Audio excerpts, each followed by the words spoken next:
In this video, I'll show you how to replace the battery in your Volvo V50 key fob. This is a really easy process. You can do it yourself at home. All you'll need is a CR2450 battery. And if you don't have one of these, you can get them online. I will put a link in the description that will take you over to Amazon where you can find these batteries for a great price. And you don't actually need any tools to replace the battery. This is optional. You can use a small flathead screwdriver, which will make it a little bit easier, but it's not necessary. So if you don't have a screwdriver, you can just first hold down this switch and remove the internal key. I don't actually have the internal key, but you will first pull that out. And from here, you can actually, if you have strong fingers, you can just use that space to pull the back right off. And now we have access to the battery.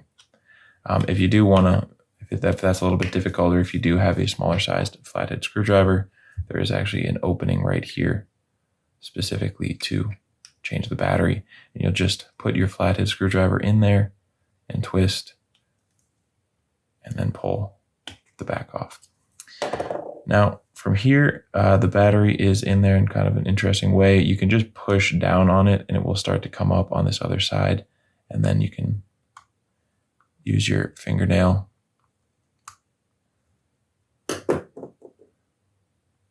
to, if we can, see if we can get it. This is for you non-screwdriver people. There we go. You can just pull it right out. But obviously it's going to be a little bit easier if you use the tool. So you will once again just push on it so that this lip starts sticking out and then just remove it.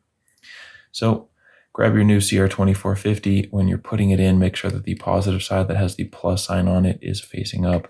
You'll just slide that in and push it down. And all we need to do now is put the back on there. So just line it up. Oh, that's the wrong way. Just line it up and squeeze. And with that, you have a new battery in your device and you should be good to go. So I hope you found this helpful. If you liked the video, feel free to leave us a like or a comment. And if you ever need help with another one of your key fobs, you can come back here to this channel and we will have you covered with a tutorial just like this one.